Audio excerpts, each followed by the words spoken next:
Deputado, é um prazer recebê-lo aqui. Prazer é meu, Miguel.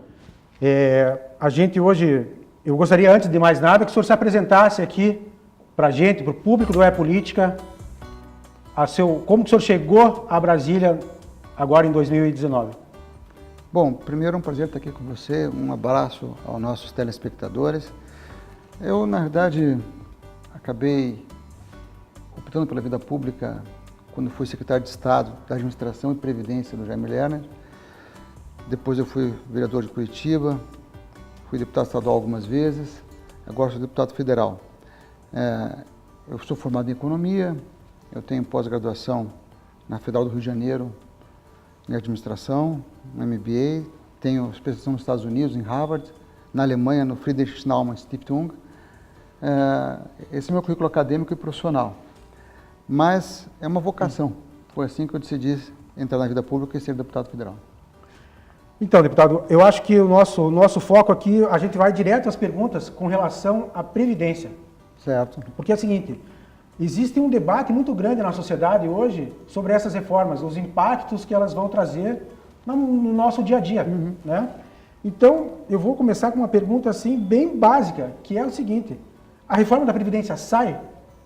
Olha, eu defendo a reforma da Previdência por princípios. Ela é importante para o Brasil sob todos os aspectos.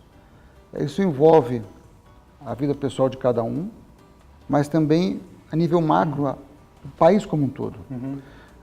Eu diria que hoje a gente tem um déficit de quase 300 bilhões anuais com o custo da Previdência, entre o que se arrecada e o que se paga para quem é aposentado.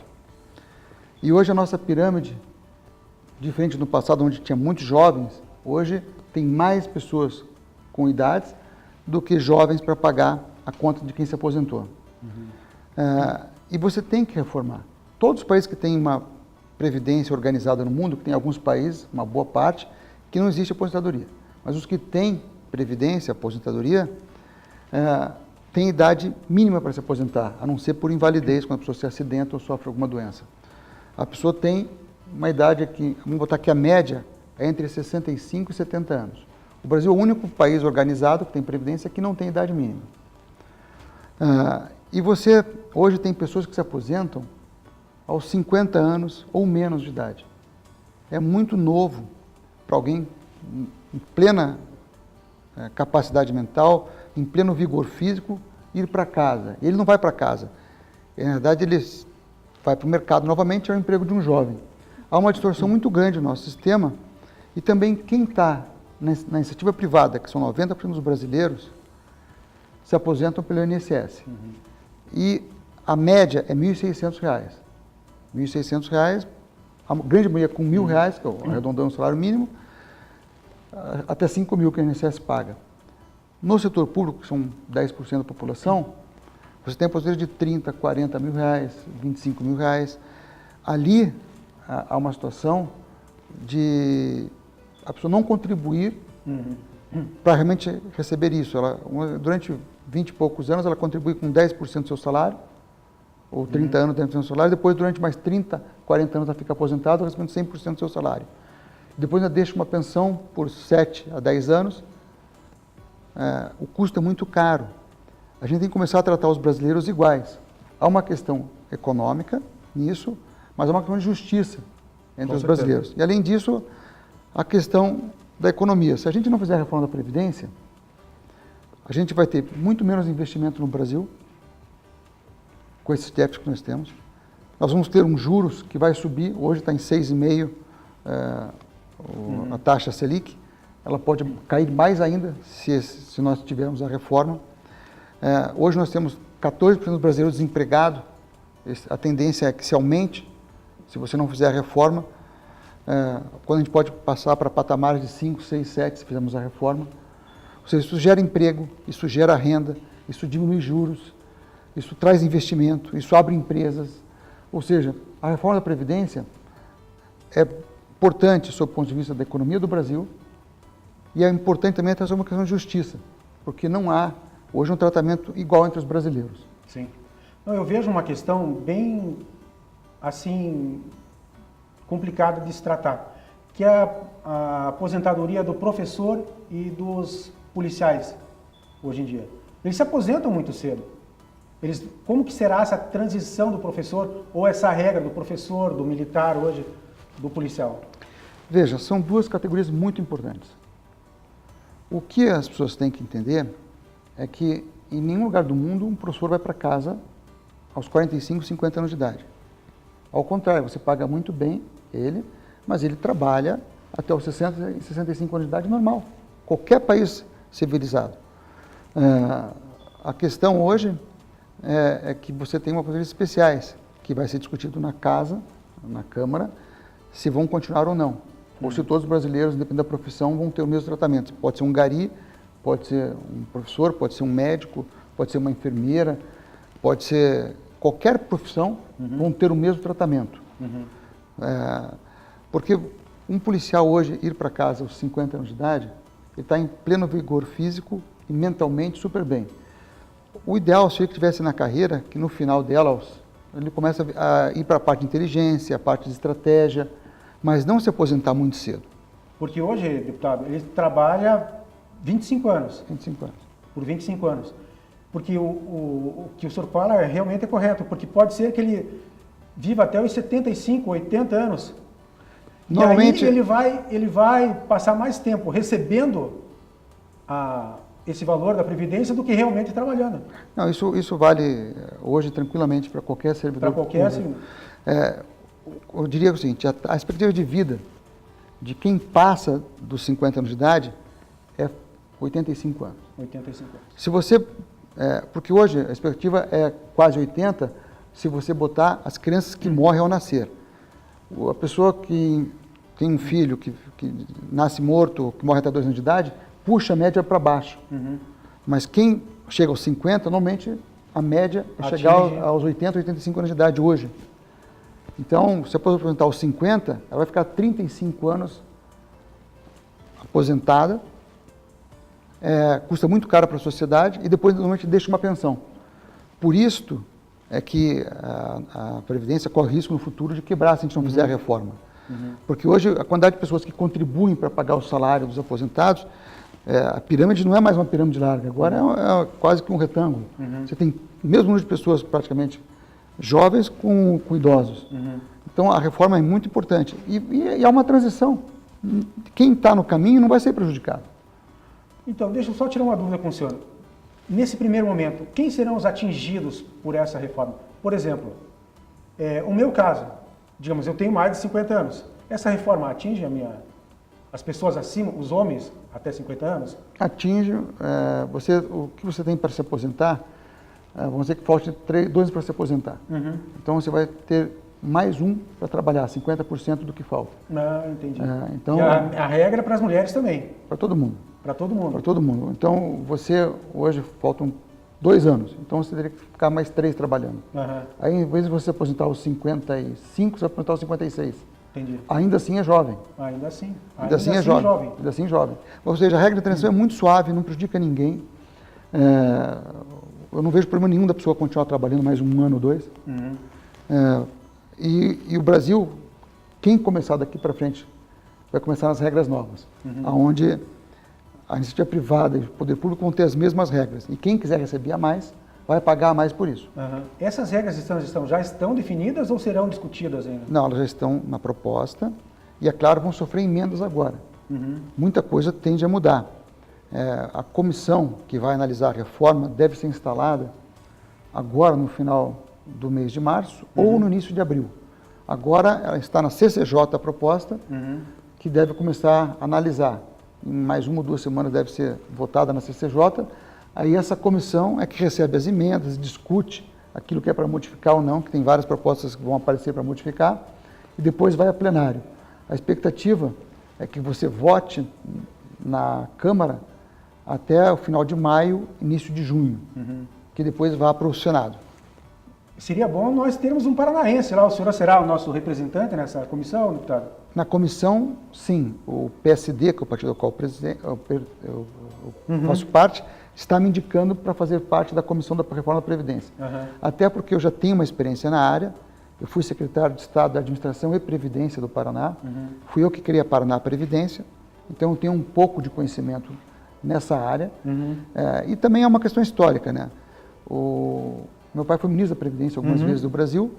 Em 98, ele fez uma mini reforma da Previdência. Sim. E por um voto não foi implantada a idade mínima. Foram 307 votos, precisa de votação qualificada, era 308 mínimo, faltou um voto. Se a gente tivesse idade mínima, o Brasil já seria outro hoje. Economicamente falando, estaria muito melhor do que está hoje. Uma questão aqui também que foi me passada, que é a questão do trabalhador rural. Como que fica o trabalhador rural nessa transição, nessa mudança dela? Veja, o trabalhador rural, o agricultor, até o meu pai ser ministro, não se aposentava. Foi meu pai que criou o Poder Rural no Brasil. A proposta que tem lá hoje, que vai ser debatida, é se ele vai passar a contribuir ou não, com um valor pequeno de R$40 mensal. E a proposta do governo é que ele tenha daqui para frente uma contribuição e também um tempo maior para se aposentar. 62 anos de idade a mulher. É diferente do homem da cidade. Urbano. Mas, de qualquer maneira, vai ter também uma regra de transição e uma proposta diferente. Essa área vai ter muita crítica e vai ter muita proposta de modificação. Mas alguma coisa vai mudar. Eu acompanho e acompanhei algumas aposentadorias de trabalhadores rurais. O grande problema deles é a comprovação do trabalho na terra. Essa comprovação, ele sempre encontra dificuldade em comprovar isso. Não, eu diria que a comprovação hoje era muito simples. O sindicato dava e o dono da propriedade dava um atestado. Até há uma discussão se houve muitas fraudes. Era muito simples. O sindicato rural dava o atestado e onde ele trabalhava, se não fosse proprietário, também dizia que trabalhava lá. Era muito simples. Mas, de qualquer maneira, a tendência é de haver mais controle para que as pessoas que realmente são agricultores que sejam aposentadas, não pessoas da cidade que dizem que são agricultores e consigam se aposentar. Então vai ter uma regra específica para que ele possa, para que ele comprove, é isso? Sim, como há hoje, só que não vai ser mais o sindicato que vai dar esse termo. E como que vai funcionar, que também é uma coisa que tem se discutido muito, esse sistema de capitalização? Hoje o brasileiro não tem compromisso com a contribuição individual para a sua aposentadoria, ele faz parte de um bolo. Então, vamos pegar um promotor, alguém do Poder Judiciário ou da Assembleia Legislativa, ele tem um salário, vamos dizer, de R$25.000. Ele contribui durante 10 anos, ou durante 30 anos, com 10% do seu salário. Depois ele se aposenta com salário integral, com esses R$25.000 que eu falei. Só que ele não contribuiu para receber esse valor. Proporcionalmente, ele não teria direito a isso. O resto da sociedade é que vai pagar essa diferença. Porque hoje é o salário que ele tem no final da carreira o que ele vai receber. Sim. E ele fica 30, 40 anos aposentado, ainda deixa uma pensão, recebendo 100% do seu salário. Quem paga é a sociedade. Isso daí, não há uma conta específica para isso. Entendi. Com as novas regras, se ele quiser receber esses 25.000 e não os 5.000 do INSS, que vai ser o teto, ele vai ter que pagar uma capitalização para ele receber no futuro. Entendi. É uma espécie de plano. É como se fosse um fundo. Um plano de previdência próprio. Um plano de previdência próprio. Tá certo. Bom, deputado, aqui dentro do nosso estado, a gente tem também uma grande controvérsia na questão da aposentadoria dos governadores. A gente vê, por exemplo, a vice-governadora ficou 8 meses no governo reivindicando uma aposentadoria de R$30.000. Isso vai acabar. Isso vai acabar. O próprio governador Ratinho Júnior já enviou para a Assembleia um projeto de lei acabando com as aposentadorias. Claro, quem se aposentou não está aposentado.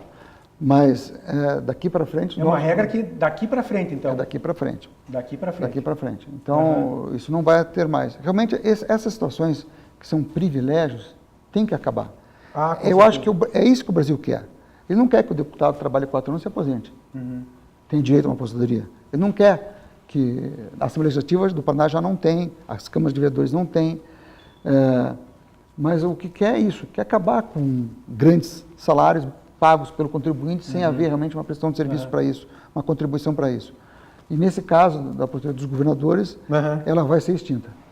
Outra coisa que outra pergunta é a seguinte, por exemplo, eu recebo um benefício do INSS, minha esposa faleceu, eu tenho direito, vou ter direito à pensão dela ou não?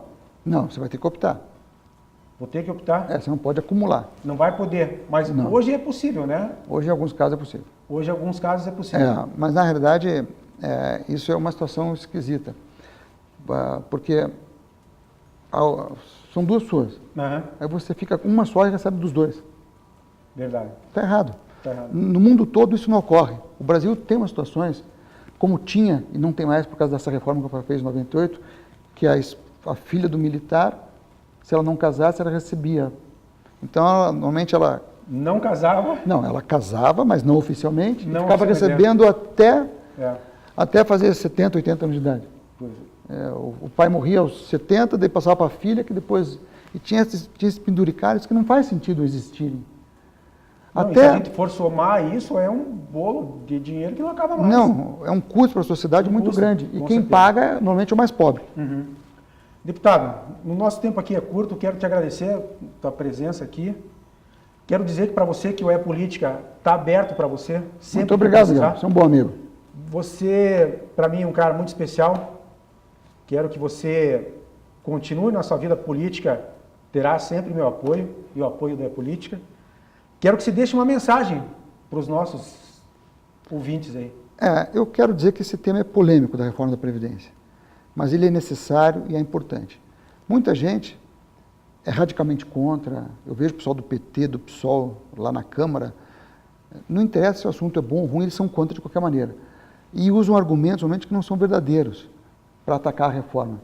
Mas ela é muito necessária para o Brasil, ela vai melhorar nosso país, ela vai gerar renda, vai gerar emprego, e não tem problema nenhum um brasileiro trabalhar até os 62 ou 65 anos de idade, que é a proposta. Um forte abraço a todos, contem comigo em Brasília. Pessoal, É Política, semana que vem vamos conversar sobre empreendedorismo. Grande abraço.